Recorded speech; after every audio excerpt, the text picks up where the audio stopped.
Aesop's Fables. First of all, who is Aesop or who was Aesop? So Aesop was a slave who lived in the 6th century, and what he did is that he won his freedom from his second master through his intelligence and his wit. So that is the first version we get about Aesop. The second version I so after he won his freedom, that is when now he went about writing these short stories. Now to the second version. So also I was doing my research, I realized that there are two versions of Aesop. So the first one is that he was a slave who won his freedom through his intelligence and his wit, and later he wrote these stories. The second version is that Aesop was not a real person. Aesop was a pen name. So a pen name is a name that a writer gives himself so that no one knows that he's a writer. So most of the time, either you take the name that will get people to talk, or maybe you are not allowed to put your name in it. So like now, for example, when he took at that time when he was a slave, so we can say that maybe he was not allowed to put his name on these stories. And now that is why someone may have ended up using a pen name, or maybe they did not all want the work, the stories now to be associated with the authors. So, but for us in Aesop Fables now, it doesn't matter whether Aesop was real or whether Aesop was fictional. So it doesn't matter whether it was a real person who wrote it or it was a pen name. What matters is that the stories are here with us today. That is the only thing that matters. Now, today, this is the 36th session that I'm doing in the lead book review series. So, what this means is that I saw Fables. It's a 36th book that I am reviewing in the lead book review series. Now, this series is a series that I started so that I can review all the books which have contributed to who I am today. So the question is, who am I? So I am Samuel Kim, the founder and CEO of NK Elite. NK Elite is an agency which is focused on optimizing revenue for our clients. So our clients are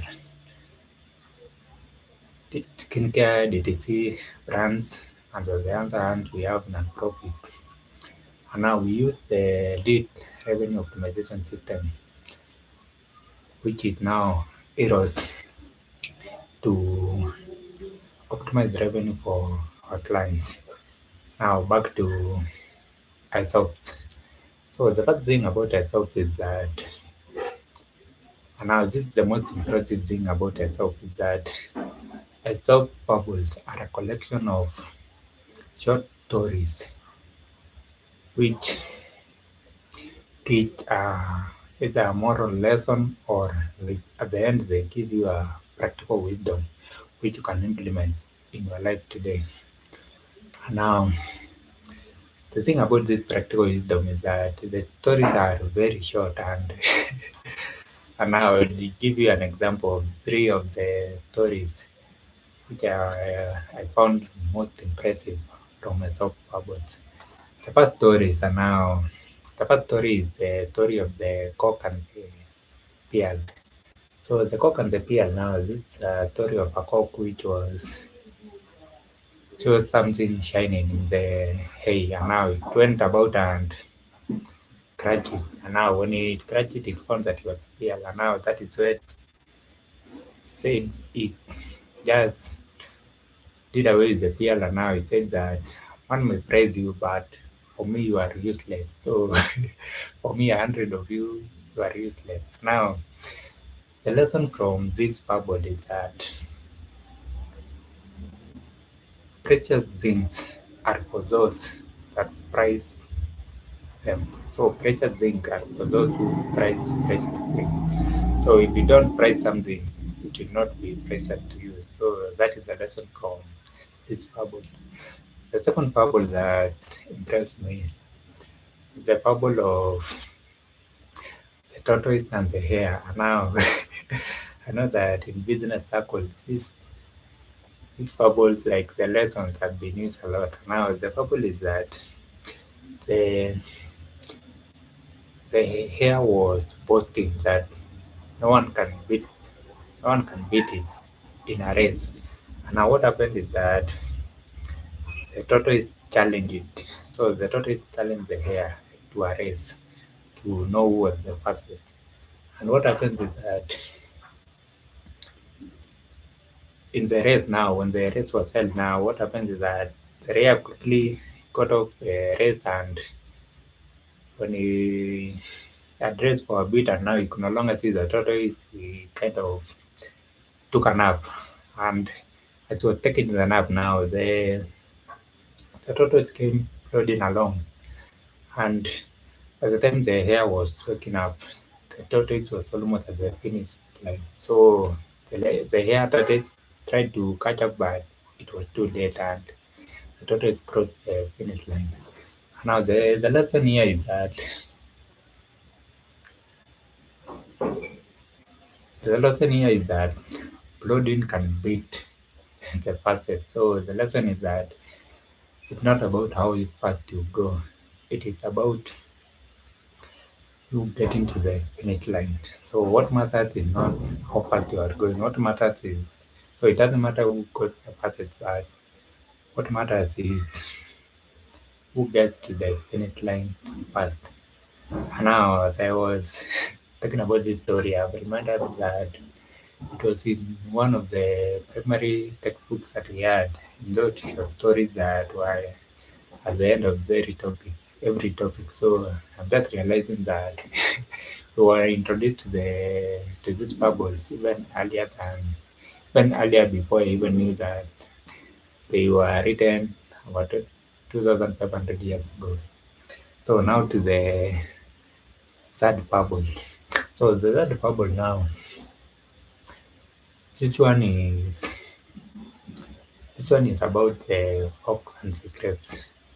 Now what happens is that now as I am mentioning this, I'm just realizing that it was also in those primary textbooks that I had already mentioned. So, but I don't remember what class it was in.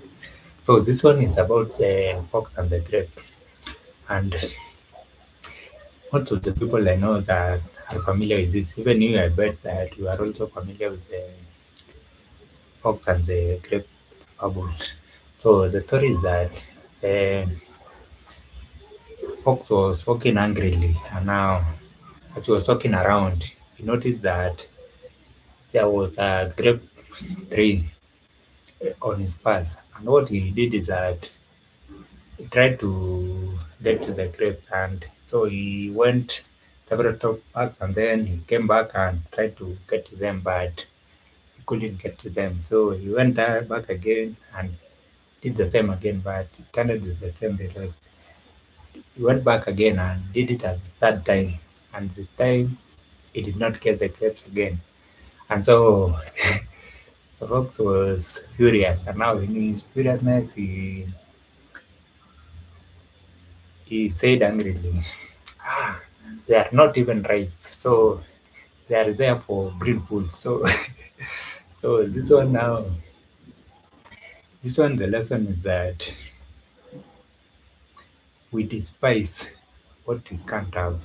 So the lesson here is that yes, when you are desiring something or you are seeking something, kind of are guided by our desire.